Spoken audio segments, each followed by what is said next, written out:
¿Se escucha bien?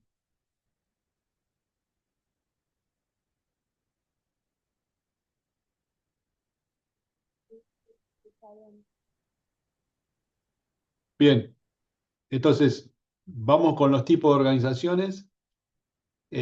Hacemos un repaso un poco de lo que habíamos visto en la primera reunión.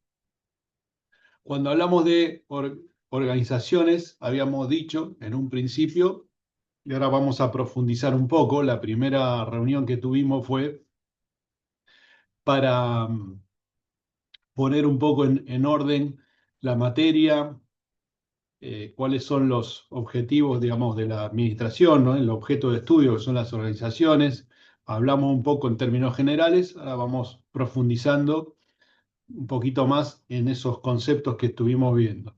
Entonces, cuando hablamos de organización, tenemos que dividirla básicamente en con fines de lucro y sin fines de lucro. Dijimos, en una organización empresarial con fines de lucro, ¿no? El objetivo es el beneficio económico. Entonces, es evidente que eh, también hay objetivos sociales y medioambientales, eso lo vamos a ver hoy, pero digamos, el objeto, digamos, principal, ¿no es cierto?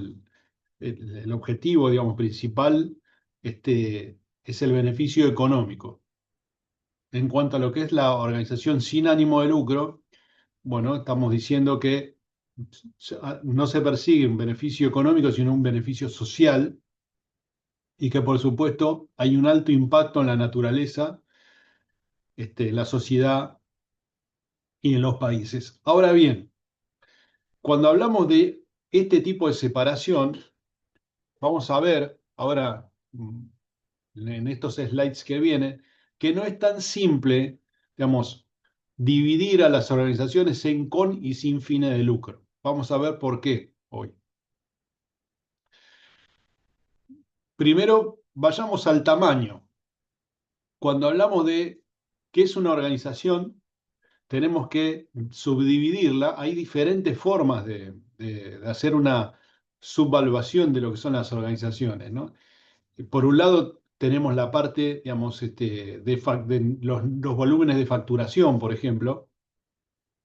Por otro, tenemos la cantidad de empleados. Hay diferentes criterios para hacer divisiones. Uno que se utiliza habitualmente es la cantidad de empleados, ¿no? Cuando hablamos de microempresas, empresas pequeñas, está hablando de un máximo de 10 empleados. Y por supuesto, digamos, esa relación que existe entre la cantidad de empleados, si bien no, digamos que no es, habría que probarla, ¿no es cierto? En un buen número, pero digamos que la facturación o los volúmenes de facturación son reducidos.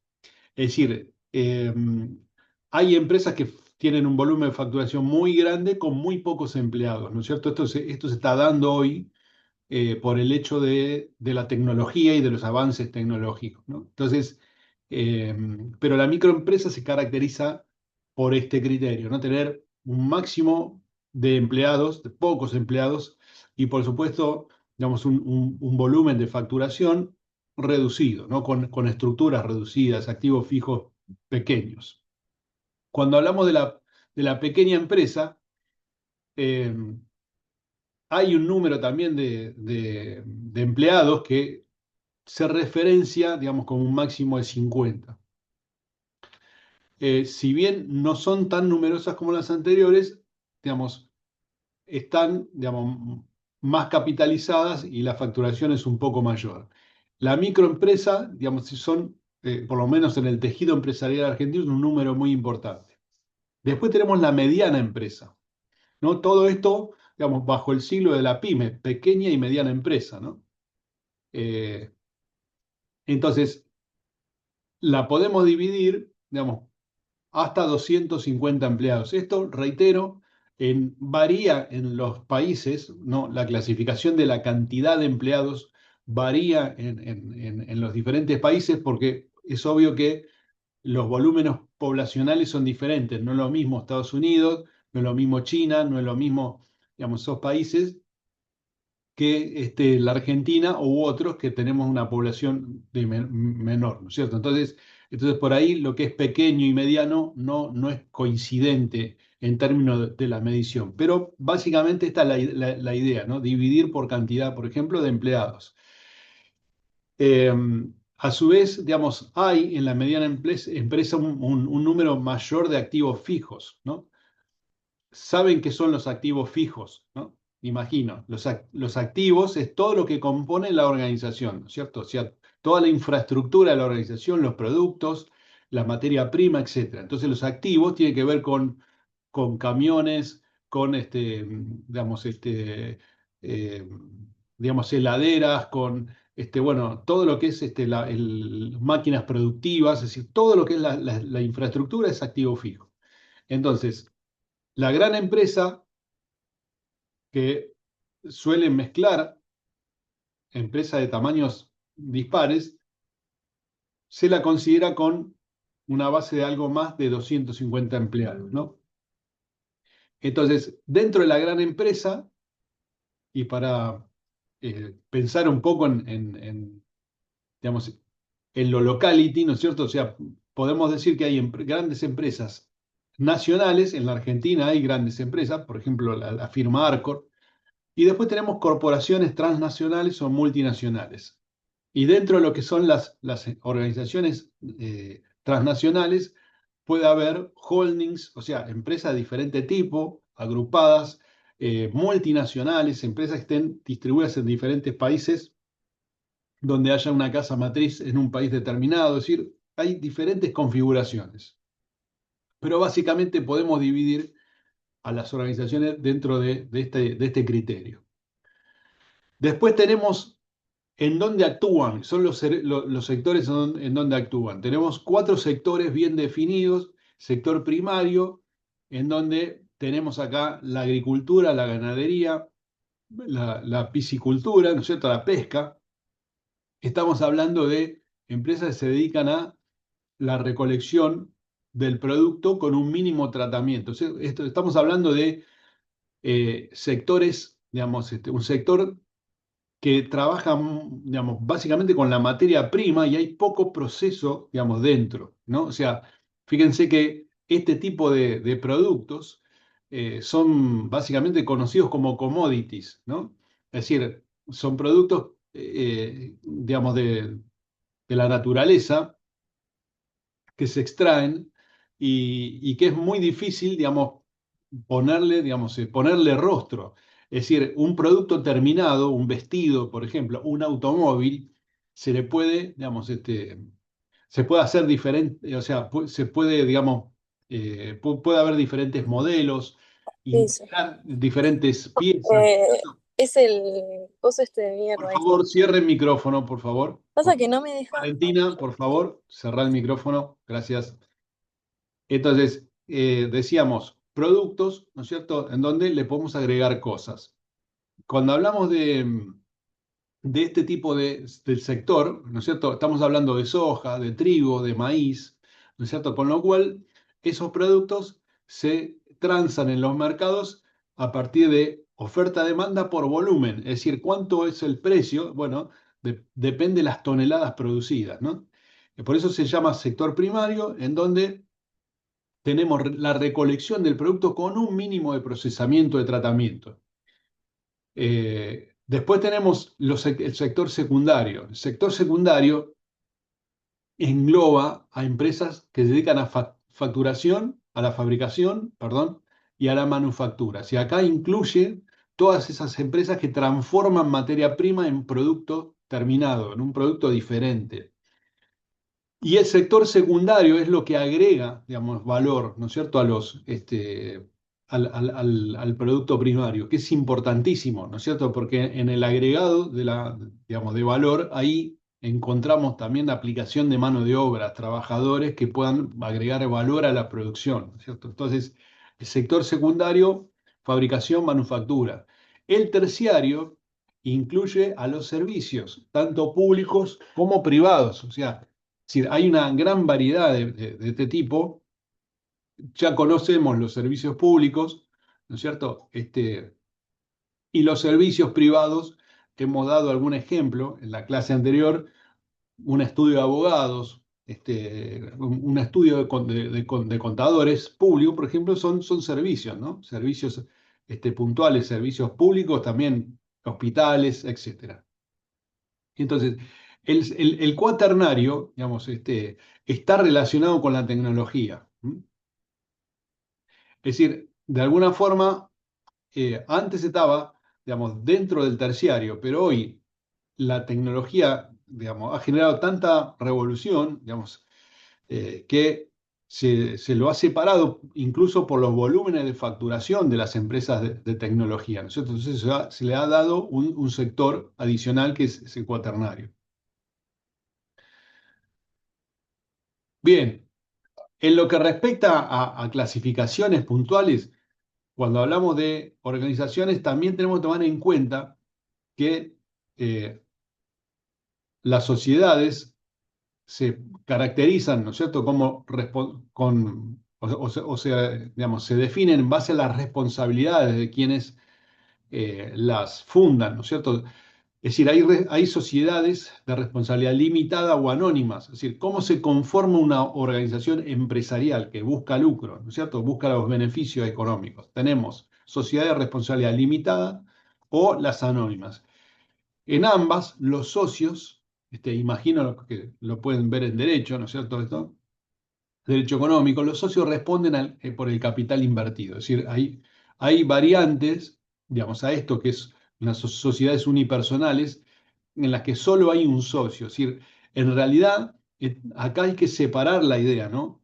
Es decir, cuando hablamos de organización, estamos hablando de varias personas, pero, digamos, para aquellos, digamos, que quieren fundar, que son emprendedores y quieren adentrarse, digamos, en el comercio, en los servicios, en la producción, hay una posibilidad de generar una sociedad que se llama unipersonal. Es una sociedad simplificada, donde hay un solo socio, para que este proceso de emprender empiece un camino, ¿no es cierto? Y después se pueda consolidar como una organización más grande. Después están las sociedades cooperativas, las comanditarias, es decir, son todas organizaciones en donde los socios responden con el patrimonio. ¿Por qué? Pues son socios, es decir, forman parte de la sociedad.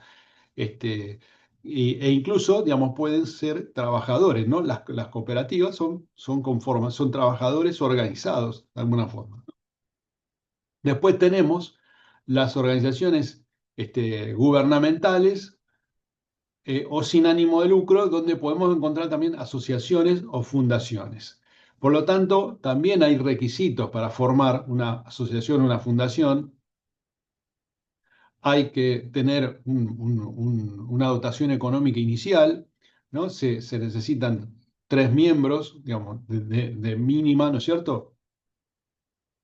Y por supuesto también acá podemos integrar a partidos políticos, clubes de fútbol o de cualquier tipo, o organizaciones gubernamentales propiamente dichas. Entonces, cada una de estas organizaciones tiene particularidades, tanto en términos de responsabilidad como de constitución.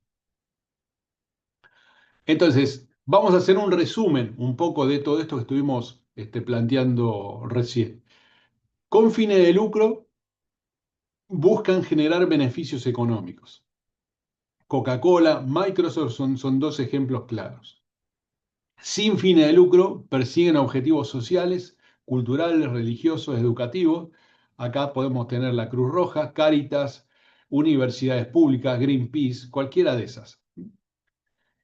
Cuando hablamos de la propiedad, estamos hablando de organizaciones que pueden ser públicas, pertenecen al Estado y se financian con recursos públicos. Cuando era 100% estatal, podía ser YPF, por ejemplo, ¿no? Cuando era 100% parte del Estado. O el ANSES o cualquier otra organización pública. Se financia con recursos públicos al 100%.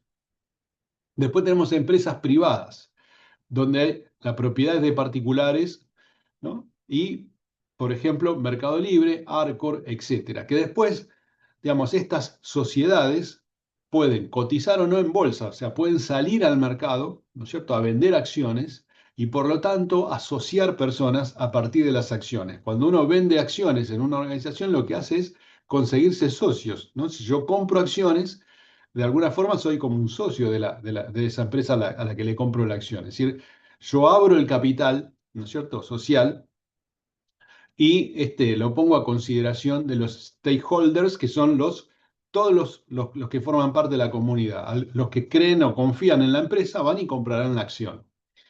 Entonces, las empresas privadas, estos son algunos ejemplos, y después están las empresas mixtas, que combinan el capital público con el capital privado. Por ejemplo, aerolíneas, cuando tuvo socios privados y el Estado. Es decir, hay organizaciones público-privadas, hay empresas digamos, de productivas y de servicios que pueden tener, digamos, capital privado, ¿no? Mantienen la acción, se llama acción de oro, o sea, el capital el 51% de las acciones las mantiene el Estado y el 49% el capital. Entonces puede manejarse, digamos, en forma mixta. Por favor, cierre el micrófono, que se escuchan cosas por ahí. Entonces, según el ámbito de actuación, digamos, tenemos, Francisco, cerrá micrófono, por favor. Según el ámbito de actuación, tenemos locales, nacionales, multinacionales y globales. Cuando hablamos de locales, obviamente actúan en ciudades o regiones. Cuando hablamos de nacionales, se desarrollan en todo el ámbito del país, ¿no? Digamos, trabajan en todo el ámbito digamos, de un país. Por ejemplo, Banco Nación es una empresa del Estado, digamos, un banco concretamente que está, digamos, básicamente en todas las provincias, digamos, en toda la región, digamos, distribuido en todo el país. Después tenemos multinacionales que operan en varios países y empresas globales, con presencia mundial y con influencia, se llama así, influencia planetaria, ¿no? Como por ejemplo Naciones Unidas. Es decir, digamos, por el tipo de organización, digamos, están presentes en todo el mundo, ¿no? Entonces, globales, son organizaciones globales, prácticamente están en todo el mundo. Cuando hablamos de la estructura, digamos, estamos hablando de estructuras formales e informales, y las formales tienen normas, jerarquías, organigramas definidos.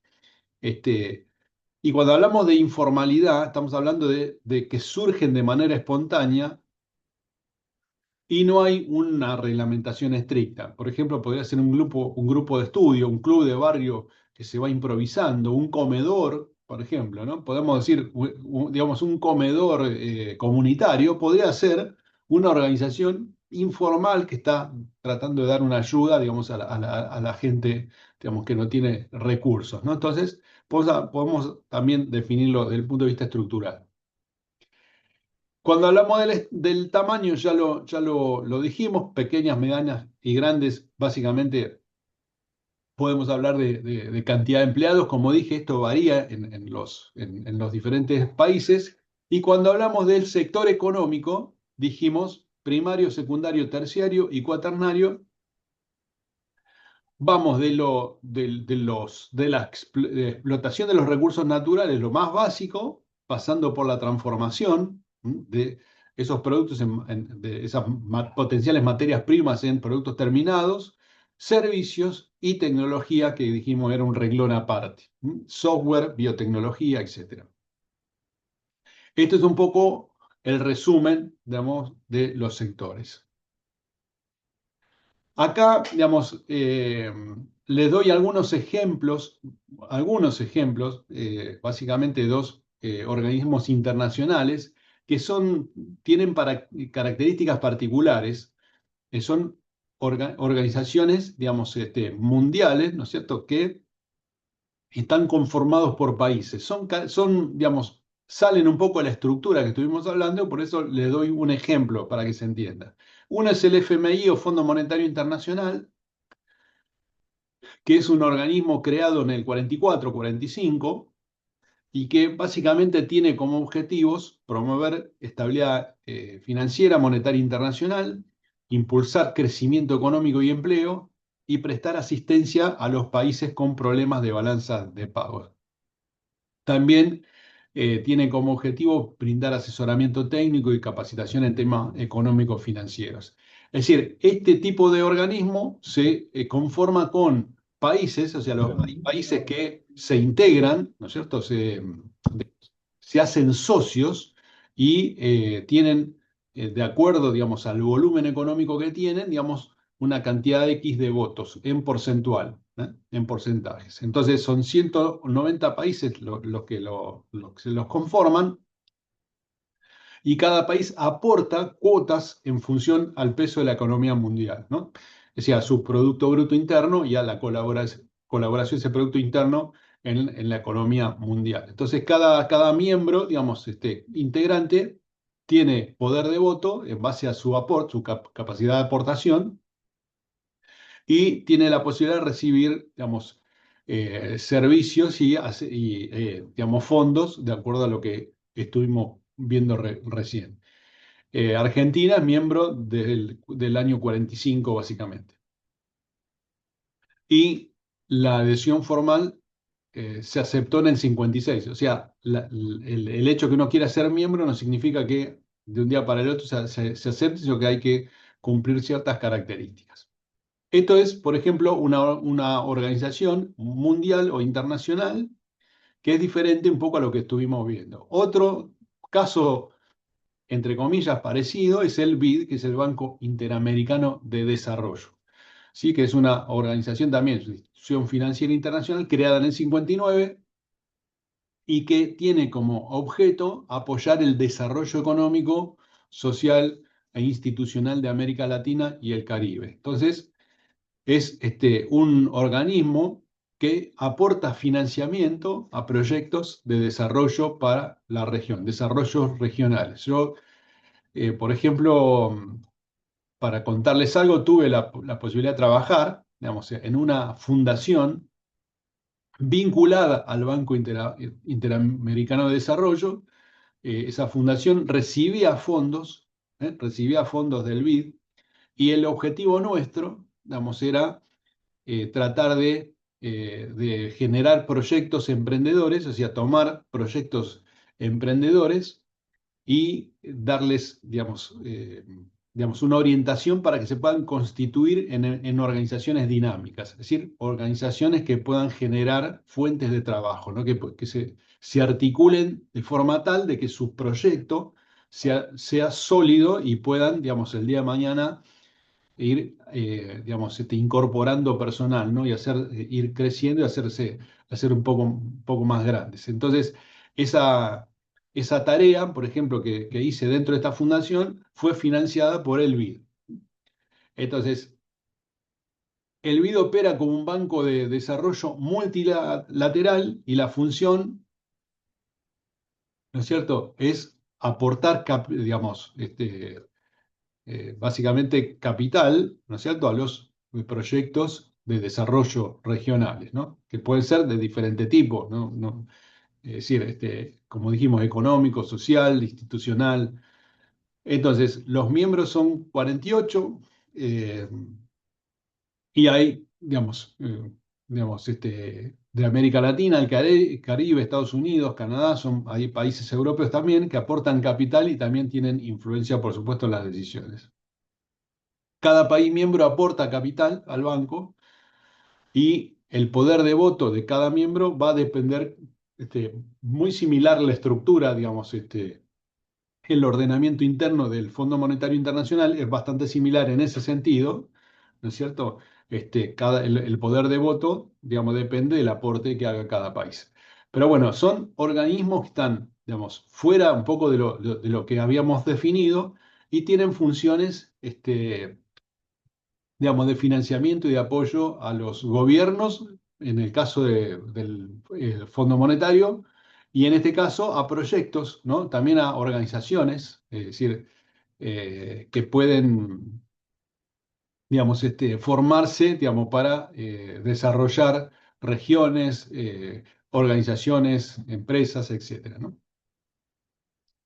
Entonces, ¿cuáles son las digamos, las aportaciones del BID, bueno, presta a los países de Latinoamérica y el Caribe para desarrollar infraestructura, como les dije, educación, salud, programas sociales, innovación tecnológica, cambio climático y sostenibilidad. Entonces, ¿cuáles son las características de estos organismos? Que las tasas de interés son más bajas y los plazos son más largos que en el mercado financiero privado, ¿no es cierto? Es decir, que son organismos que se conforman, o por lo menos a nivel origen, deberían tener el objetivo de apoyar estos objetivos con un costo financiero más bajo que el mercado y un plazo más largo. Después también está la asistencia técnica y el conocimiento, es decir, el asesoramiento técnico, estudios económicos y apoyos en diferentes políticas públicas, ¿no? Todos estos organismos sacan todo el tiempo información, información a nivel mundial, estadísticas, todo esto que sirve para hacer análisis. Bien, en cuanto a lo que es la estructura de gobierno, por supuesto, digamos, hay una autoridad, son generalmente el ministro de Economía o Finanzas de los diferentes países, hay un directorio ejecutivo y hay una presidencia que es elegida por esos gobernadores. En Argentina, básicamente, bueno, hasta acá se entiende, se entendió, se está entendiendo la cosa. Mm, Bien, en Argentina, básicamente, digamos, se estima que hay más de 100.000 organizaciones del tipo de la sociedad civil, incluido no gubernamentales, ONGs, entidades sin fines de lucro. ¿Sí? Es decir, el número es importante. Si estamos tomando en cuenta, fíjense que hay entre 500.000 y 510.000 digamos, compañías registradas, empresas registradas. Si yo relaciono ese número con las organizaciones de la sociedad civil, el porcentaje es elevado. Es decir, después hay unas 20.000 cooperativas que incluyen o nuclean a por lo menos 300.000 trabajadores. Es decir, el tejido empresarial que tenemos, el tejido organizacional, digamos, de la Argentina es complejo y hay bastantes organizaciones civiles y pequeñas, medianas empresas, más pequeñas que medianas y microempresas, ¿no? Eh, y en lo que respecta a esto de la creación y la destrucción de organizaciones, en este año, en el 23, por ejemplo, había unas 507.000 registradas y ese número se redujo a 502.000 en el quinto mes del 2024. Es decir, esto de crear o sea, esto es inherente, digamos, a lo que es la organización económica de los países. Siempre en los países se crean organizaciones y se destruyen organizaciones. ¿Por qué?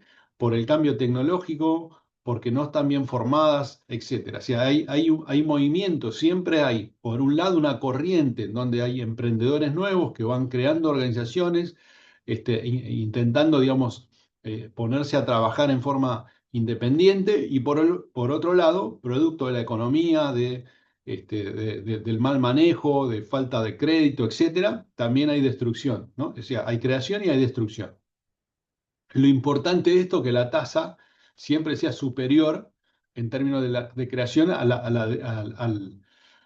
la destrucción. ¿Por qué? Digamos, destrucción, una cuestión de naturaleza, siempre va a haber. El tema es que las organizaciones, digamos, puedan ser creadas en mayor número, porque obviamente son las que generan trabajo de calidad para la gente, ¿no?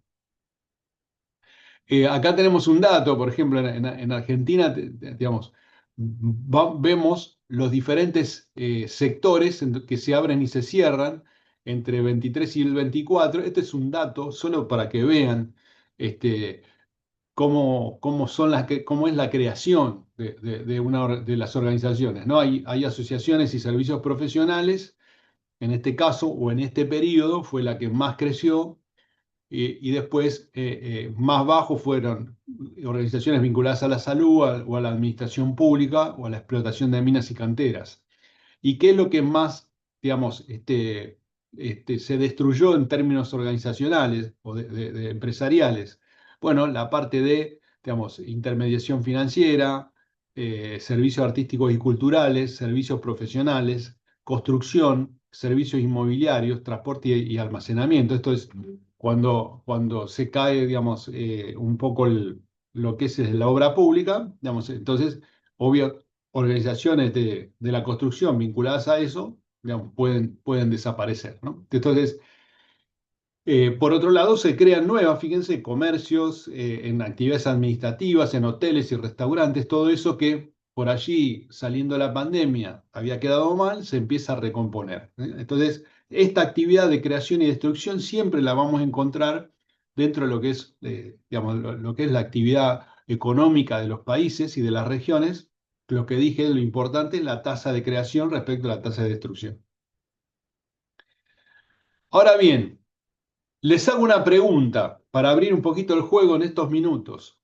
¿Qué cosas debería tener en cuenta? Porque estamos hablando de organizaciones y ustedes dentro de poco, o algunos ya están, pero quizás, digamos, en poco tiempo vayan a integrar el mundo laboral. Entonces les pregunto, hagamos una apertura en unos minutos. Les quiero preguntar, digamos, ¿qué cosas deberían tener en cuenta a la hora de elegir una empresa para trabajar? ¿Qué creen ustedes que debe tener una empresa para que ustedes mismos trabajen en ella, ¿no? ¿Qué les gustaría este, analizar de una organización para que digan, yo me gustaría trabajar en esta organización? ¿Por qué motivos? ¿Cuáles serían los motivos? ¿Qué analizarían? Escucho. Yo creo que los beneficios que brinda la empresa, que me puede brindar un trabajo en blanco, una buena remuneración, una obra social y también los valores. Bien. Primero, lo primero, ¿no es cierto? Primero el sueldo, la obra social y después ve, ¿no? Pero bien, bien, bien. ¿Quién más? ¿Quién otro se atreve? Acá, la otra vez pregunté, pocos eran los que estaban con trabajo y la gran mayoría tiene que buscar esta situación, ¿no? No van a vivir los padres toda la vida. En algún momento hay que salir a laburar. Entonces, ¿qué es lo que buscarían de una organización? Acá la compañera ya tiró algunas cosas. ¿Qué otra cosa? Si es que hay otra cosa. El clima laboral. Él Laboral. Santi dice el clima laboral. Clima laboral que no sea que sea armónico, ¿no? Que esté bueno, Claro. que sea piola trabajar ahí adentro, ¿no? Que no sea un despelote, ¿no es cierto? ¿Eh? Eso también suma, ¿no? Porque, a ver, hay que estar 8 horas ahí en un ambiente de miércoles, es feo, ¿no? Entonces el clima laboral. Bien, ¿qué otra cosa? ¿Algo más? Que en nuestro caso, dado que estamos estudiando, que concuerde el horario con darnos tiempo, digamos, para estudiar y demás, más allá de que por ahí sean, no sé, en vez de 8 horas, 4 horas o 6 horas. Por ejemplo, digamos, flexibilidad horaria, ¿no es cierto?, para poder que ustedes puedan estudiar y trabajar a la vez. O sea, que haya horarios flexibles que les permitan a ustedes trabajar, etcétera. ¿Qué otra cosa? La estabilidad Posición que de, puede tener la empresa, quizás por Esta ahí es más estable. estabilidad en la empresa, que no sea un barquito de papel, ¿no es cierto? Bueno, que sea sólida, que sabés que vos ahí tenés el sueldo todos los meses, que vas a cobrar, ¿no es cierto? Que no haya problemas, etcétera. Bien, bien. ¿Hay comedor o no hay comedor? Bueno, eso también, ¿no? Está dentro de los beneficios. Entonces, cuando se habla estamos hablando de organizaciones y qué nos interesa a nosotros saber, además de su constitución, es si yo tengo que decidir dónde voy a trabajar, en qué tipo de organización voy a trabajar, y obviamente voy a hacer un análisis, porque el trabajo tiene que ser, digamos, eso es una relación bilateral, con lo cual le tiene que servir a la empresa y le tiene que servir a ustedes, si no, no funciona. Si le sirve a la empresa solo, no sirve, y si le sirve a ustedes solo, no sirve, porque la empresa, como dijimos, necesita generar beneficio económico, pero ustedes, si van a estar incómodos, etcétera, no van a funcionar. Entonces tiene que haber, esa relación bilateral tiene que funcionar. Entonces, ¿qué se analiza habitualmente? Hay organizaciones como el Great Place to Work que estudian, digamos, este tipo de cosas, que hacen encuestas, etcétera. ¿Y qué es lo que se evalúan, digamos, por ejemplo, ¿no? La cultura organizacional, la confianza, el respeto, el orgullo, la camaradería. Alguien aquí dijo, ¿no? El ambiente de trabajo. Bueno, un poco la cultura organizacional es cómo se hacen las cosas adentro, ya lo habíamos definido, tiene que ver con este tipo de cosas, ¿no? El respeto, el orgullo, digamos, el orgullo de pertenecer a un lugar, ¿no es cierto? Que eso también tiene su valor, es importante. Después tenemos el liderazgo y la gestión, o sea, los estilos de liderazgo, la participación de los empleados en la toma de decisiones, es decir, la visión clara que tenga la empresa y cómo se comunica, la coherencia entre lo que dice y lo que hace. Es decir, cuando hablamos de liderazgo y de gestión, estamos diciendo, yo voy a trabajar en un lugar en donde mi jefe me va a inspirar a mejorar, me va a dejar la posibilidad de tomar mis decisiones en el trabajo, me va a alentar. Hay una visión clara de dónde va la empresa, ¿no? Muy clara qué es lo que quiere la empresa, dónde va. Entonces, todo eso es liderazgo y gestión, también se evalúa. Desarrollo y oportunidades. Es decir, de alguna forma, este, la organización, además de pagarme un beneficio económico, ¿no? O sea, hay planes de carrera, hay movilidad interna, yo puedo crecer, digamos, puedo tener cargos jerárquicos, puedo crecer en beneficio económico, es decir, hay posibilidad de crecimiento profesional, hay reconocimiento, recompensa por el desempeño, bueno, todo eso es desarrollo y oportunidades. Después, ¿qué más? Compensaciones y beneficios, lo que dijeron ustedes, por supuesto, salarios competitivos, bonos e incentivos, beneficios extras. A ver, ¿qué tipo de coberturas médicas, licencias, qué sé yo? Si tengo, no sé, soy mujer y me embarazo, tengo familia, que yo, hay guarderías, hay qué sé yo, ese tipo de cosas. Bueno, eso también se analiza. Bienestar y equilibrio vida-trabajo, si el balance vida-trabajo. Políticas de flexibilidad, como decían recién por ahí. Home office, ¿no? Trabajar cada tanto un día en casa, no viene mal. Horarios flexibles, ¿no? Promoción de la salud física y mental. A ver, digamos, tener equilibrios en horarios para que uno, digamos, antes de empezar a trabajar o después pueda hacer gimnasia, pueda, no sé qué sé yo, pueda salir a correr o lo que sea, ¿no? Tratar de nivelar un poco lo que es la vida y el trabajo. Diversidad, equidad e inclusión. Igualdad de género en oportunidades y salarios, inclusión de personas con discapacidad. Es decir, a ver, hay un mundo de personas, ¿no es cierto?, que tienen problemas particulares. Hoy está muy en vigencia este tema de la discapacidad, etcétera, pero más allá de todo lo que se esté discutiendo hoy, también está, digamos, yo tengo una discapacidad, la organización está preparada para que yo pueda trabajar, bajadas, subidas, ¿cómo hago yo, no? Los baños, qué sé yo, no sé, los lugares. Entonces, eso también, digamos, forma parte del análisis de calidad que se hace en términos de lo que son las organizaciones. Responsabilidad social y propósito, compromiso con la sostenibilidad y el medio ambiente, proyectos sociales, comunitarios, que el propósito en la empresa genere orgullo a la gente que trabaja adentro, ¿no? O sea, que no sea una vergüenza, ¿no? Yo voy por el sueldo, me pagan un buen sueldo, pues la verdad es que la empresa tiene digamos, tiene una imagen patética, ¿no? Entonces eso no siempre genera bienestar, ¿no? No siempre le genera bienestar a uno, más allá de los sueldos, ¿no? Entonces todo eso son conceptos para analizar. Acá hay un ranking rápidamente de las mejores empresas para trabajar, las 25, en base a todos estos análisis. Hay unas o algún tipo de estudios que, bueno, reitero, ¿no? Si uno quiere integrarse profesionalmente al mundo laboral, puede hacer un estudio de esta naturaleza antes de mandar un currículum, ¿no? También es importante este consejo que les doy, ¿no? Analicen dónde van a trabajar, o sea, porque mandar currículum no puede mandar a cualquier lado, pero después tiene que saber que esa organización tiene determinadas formas, determinado tipo de culturas, digamos, digamos, de formas de trabajar que por ahí no coinciden con mis principios, mis valores o mis ideas, o lo que yo necesito.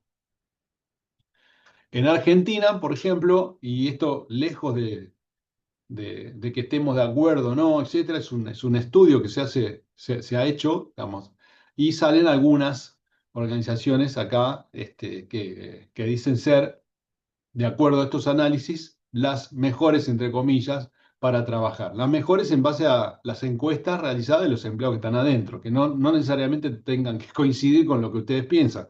Pero bueno, esta es una mínima lista. Les pregunto, otra pregunta, si abrimos un poquito también. ¿Se puede ganar dinero en una empresa y cuidar el medio ambiente? ¿Qué piensan ustedes? Porque acá, además de clasificarlas y de entender qué son para saber si podemos trabajar adentro o no, también la pregunta es si una organización con fines de lucro puede, digamos, ganar plata y cuidar el medio ambiente, o solamente se puede ganar plata. Reitero que estoy hablando de las organizaciones con fines de lucro, ¿no? Ni que hablar de las sin fines de lucro. La sin fines de lucro debe ser potestad, ¿no es cierto?, cuidar el medio ambiente. Pero las que persiguen fin de lucro, les pregunto, ¿se puede hacer estas cosas o no? Por supuesto. De hecho, hay empresas que se encargan, por ejemplo, de los residuos radiactivos. Esas empresas se encargan de eliminar lo más posible la radioactividad de esos residuos y bueno, después se tienen que tirar a algún lado, pero dentro de todo se encargan de cuidar lo más posible al medio ambiente. Bien, Francisco. ¿Hay algún otro? O sea, ¿coinciden con esa visión? ¿Qué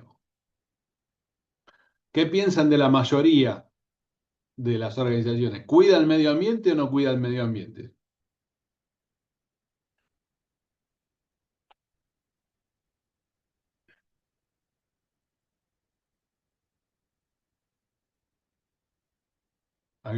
¿Alguien más que tenga alguna opinión al respecto?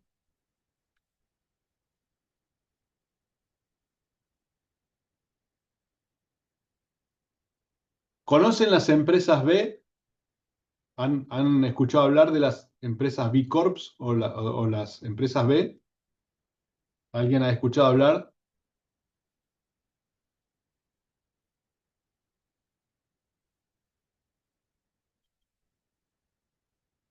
Bueno, las empresas B, digamos, básicamente, son aquellas que tienen, digamos, dicen ser, no quieren ser las mejores del mundo, sino las mejores para el mundo. Entonces hay ese tipo de organizaciones, digamos, tienen o buscan lo que se llama el triple impacto, ¿no? Que está vinculado con la responsabilidad social. Es decir, desde lo económico buscan ser rentables y sostenibles financieramente. Es decir, toda organización con fines de lucro busca eso, pero además socialmente generan valor para la comunidad, si trabajan para generar empleo digno, inclusión, educación, y además a nivel ambiental tratan de reducir huella ecológica y promueven prácticas sostenibles.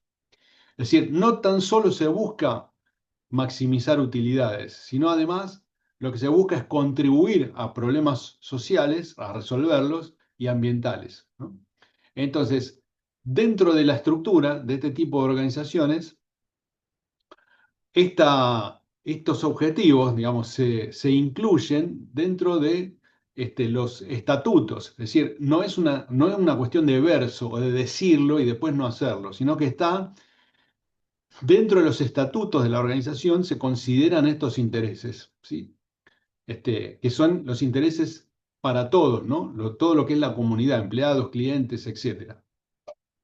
Entonces, ejemplos de empresas B en Argentina y en el mundo, la empresa Patagonia, Danone, es decir, yerba mate Guayaki, qué sé yo, hay una cantidad de empresas, incluso en Argentina, que están certificadas como empresas B, ¿no? Empresas que, digamos, son de triple impacto. Lo económico, lo social y lo ambiental está considerado a nivel estatutario.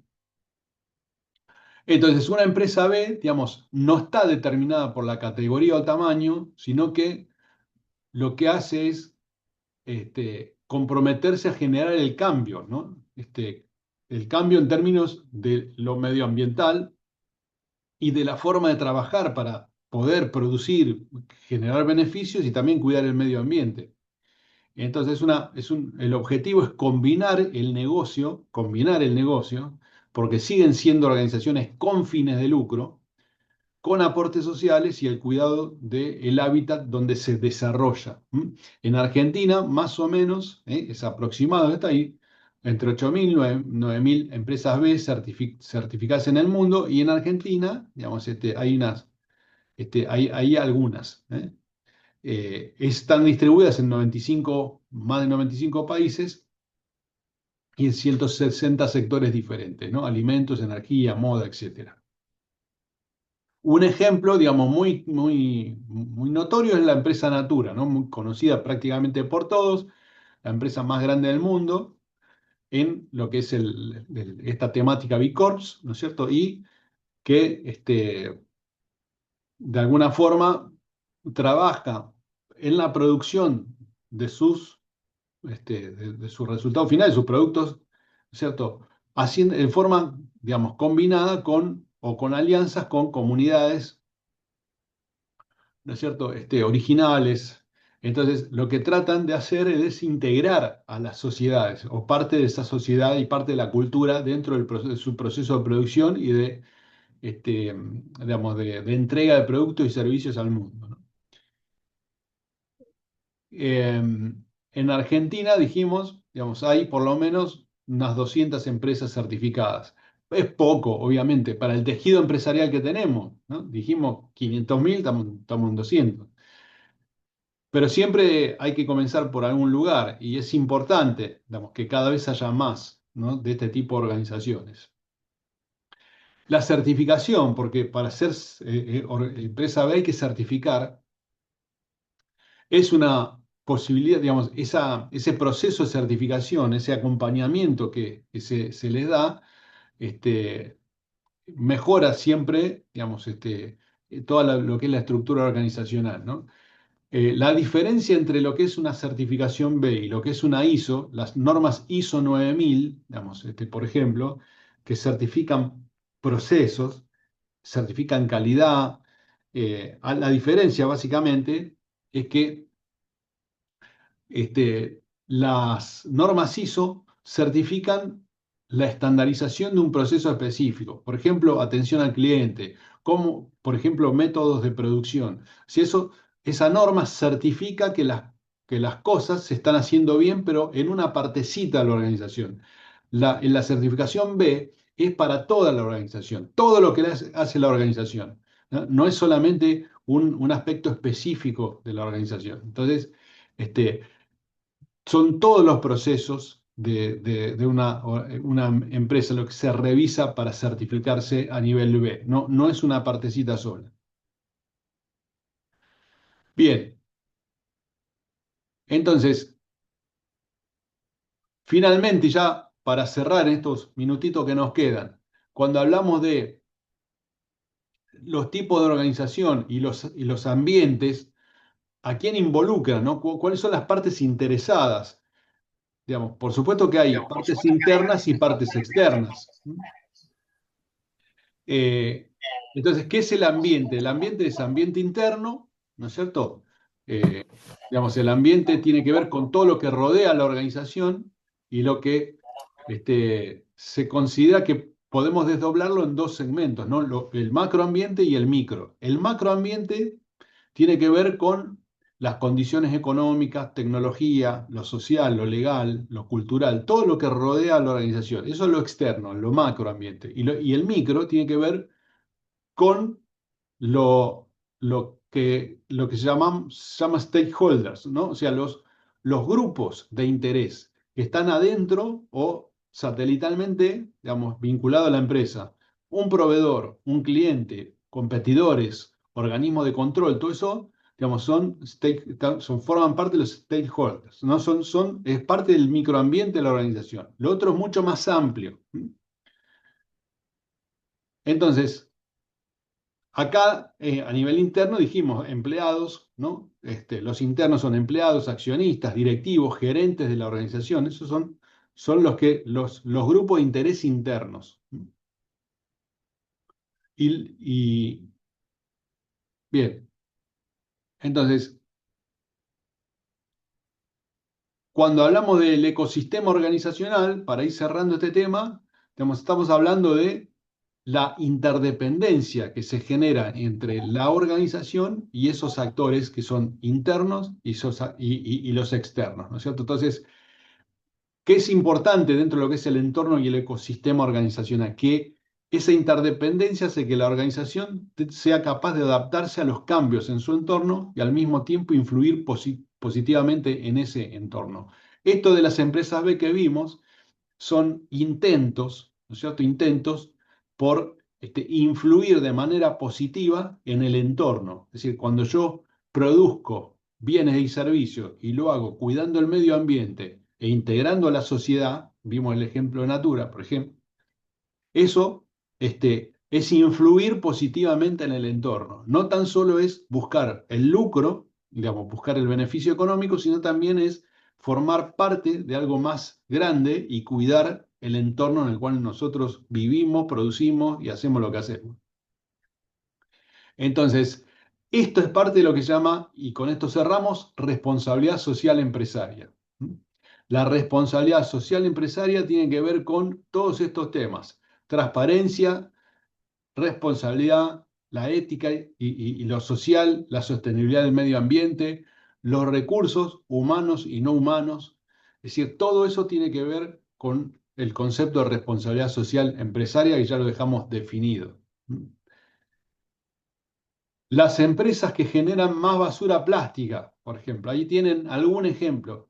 Estamos de organizaciones que, si bien producen y toman en cuenta algunas cosas, generan, digamos, mucho desperdicio, que es contaminante. Por lo tanto, es importantísimo este tema de la responsabilidad social. Si cada organización incluye responsabilidad social, entonces va a mitigar, por lo menos, los problemas que generan el medio ambiente, ¿no? Esto es fundamental. Hay organizaciones con fines de lucro muy grandes, como esta que vemos acá, que, digamos, así como generan ciertos beneficios entregando productos y servicios, también generan problemas, digamos, medioambientales, ¿no? La producción genera problemas medioambientales. Hay, dentro de lo que es la globalización, algunas industrias que son contaminantes. Quiero que se entienda el concepto de lo que es responsabilidad social, ¿no? O sea, ¿qué abarca? Fíjense que hay industrias enteras que generan contaminantes, ¿no? La industria de la moda, por ejemplo, la industria agrícola, es decir, todo lo que es huella ambiental, ¿no es cierto? Producto del uso intensivo de tierras para cultivos, que es la materia prima para lo textil, el algodón, fibras, todo eso, y la parte agrícola generan problemas de contaminación del suelo, del agua, del aire. Entonces, deforestación, ¿no es cierto?, por expansión agrícola, producción de ganado con emisiones de gases de efecto invernadero. Entonces, todo esto, digamos, hay que tomarlo en cuenta y es parte de la responsabilidad social de las organizaciones. La industria energética, que tiene que ver con el combustible fósil, ¿no? Lo que es carbón, petróleo, gas, todo eso, digamos, genera, digamos, emisiones globales, ¿no? De carbono, etcétera, que producen, digamos, todos estos problemas que tenemos, digamos, actualmente, ¿no? Eh, ni que hablar de derrames de petróleo y todo este tipo de cosas que se pueden llegar a ver digamos, y que también son contaminantes de la vida marina, etc. La industria del transporte, las emisiones representan, digamos, una quinta parte de las emisiones mundiales. Fíjense que, digamos, todo lo que se usa combustible fósil, digamos, produce contaminación. Todos los tipos de transporte, digamos, que utilizan, digamos, ese tipo de combustible afectan, ¿no es cierto? A partir de la emisión de gases de efecto invernadero, influyen, digamos, en todo lo que es la calidad de vida, ¿no es cierto? Y obviamente, digamos, el oxígeno que nosotros respiramos, ¿no? Dióxido de carbono, todo eso en ciudades muy industriales, o digamos, con alta industrialización, como por ejemplo México, Ciudad de México, hay, digamos, contaminación muy importante en ese sentido. Entonces, ¿qué es la responsabilidad social finalmente? Les di un ejemplo y con esto cerramos. Nosotros al principio lo que hicimos es definir las organizaciones, dónde están, en qué, digamos, lugar se mueven, el sector primario, secundario, terciario, cuaternario. Después definimos, digamos, si son con o sin fines de lucro, cómo se conforman como sociedades de responsabilidad limitada hacia las acciones, ¿no es cierto? O en el otro caso de las cooperativas, socios responden patrimonialmente.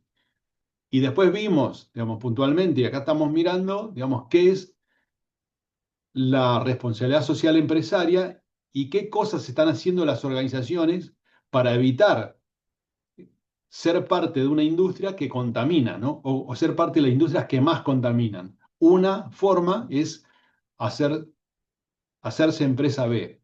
Y otra forma mucho más importante es no necesariamente es certificarse como empresa B, sino ser consciente que tenemos digamos, un hábitat, ¿no es cierto?, que tenemos que cuidar, porque si no lo hacemos, los fines de lucro nos sirven para poco y nada, ¿no? O sea, digamos, si nos vamos a contaminar el oxígeno, etcétera, digamos, ¿de qué sirve producir beneficios económicos? Entonces, la responsabilidad social empresaria son temas muy importantes y que tiene que estar incorporado, digamos, a las organizaciones. Hoy ya los fines de lucro no son suficientes en todas las organizaciones. Hay que incorporar cuestiones éticas, sociales y ambientales. Responsabilidad ambiental, responsabilidad social, todo eso parte de lo que se llama responsabilidad social corporativa, ¿no? O sea, integrar los problemas ambientales, sociales y económicos a la organización. Esa es un poco la idea. Dentro de este concepto, tenemos la ética empresarial, que tiene que ver con la transparencia, la justicia, el respeto de los derechos humanos y laborales. Tenemos que tener organizaciones que incluyan estas cuestiones, que cumplan las normativas, ¿no es cierto? En estas zonas no se pueden producir, en estas zonas, digamos, hay que cuidar, no contaminar las napas, etcétera. O sea, todo eso tiene que ver con el cumplimiento normativo y legal. Las organizaciones digamos, tienen marcos legales que se establecen en diferentes jurisdicciones y hay que cumplir eso. Y la gobernanza, es decir, los dueños, los directivos, tienen también que velar por la protección de los intereses de todos aquellos que están involucrados y que son parte de la empresa, ¿no? Los clientes, los proveedores, los accionistas, los empleados y todo lo que forman parte de la organización. Esa es un poco la idea. Finalmente, y esto para terminar, ¿garpa, entre comillas, la responsabilidad social o no? O sea, ¿es lógico que las empresas lo incorporen? Sí. ¿Qué significa eso? ¿Por qué es beneficioso para las organizaciones incluir responsabilidad social? Porque mejora la reputación y la imagen corporativa. Es decir, eh, es importante una organización con buena imagen corporativa, seguramente a tener más posibilidad de tener más clientes, facturar más, mejor, ser más considerada en términos generales. Es más sostenible en el largo plazo porque se adopta prácticas que pueden ayudar a operar de manera más eficiente, reducen riesgos, aseguran la sostenibilidad en el mediano o largo plazo. Y por supuesto también cumplen con expectativas sociales, porque nosotros como consumidores, creo, me parece que a ustedes también le debe pasar, también estamos ahora mirando, ¿no es cierto?, si los productos contaminan o no, si hay organizaciones que, digamos, son irresponsables a nivel social, tratamos de no consumir productos de esas marcas, ¿no es cierto? Es decir, hay un cumplimiento de expectativa social que es importante. O sea, la sociedad va cada vez más a penalizar a las organizaciones que no cumplan con la responsabilidad social. Es decir, que se alejen de las prácticas sanas, que se alejen de prácticas limpias, etcétera. Creo que la sociedad cada vez va a penalizar más esto y esas organizaciones cada vez van a estar más corridas. Entonces, todo esto, digamos, tiene que ver con el presente de una compañía y con el mediano y largo plazo. Desde que yo armo una organización como emprendedor, hasta que voy creciendo, me voy desarrollando, este concepto de responsabilidad social tiene que estar incorporado, ¿no? Es muy importante que se incorpore al momento de empezar a pensar en una organización. Eso, cuando nosotros hablamos de la visión, la misión, los valores, bueno, esto tiene que ver mucho con estos temas. No tan solo pensar en hacer dinero, en producir, en tener una empresa más grande, más camiones, etcétera, sino también es ver cómo ayudamos a la sociedad, cómo ayudamos a la comunidad de la cual formamos parte, de qué manera hacemos las cosas sin dañar el medio ambiente, porque todos dependemos del medio ambiente, todos somos parte de un mundo que está interconectado, y si lo jodemos, nos jodemos nosotros. Esa es un poco la conclusión final. ¿Se entendió hasta acá? ¿Estamos bien? Sí, Bien, como estos materiales también los voy a subir, digamos, para que los vamos a compartir. Y es obvio que forma parte de los exámenes que se van a tomar, ¿no es cierto? Es material digamos, de estudio. Tienen los aportes en los libros y bueno, esto es un poco un complemento. Se los dejo para que lo puedan revisar para adelante. Entonces dijimos, la semana que viene nos vemos.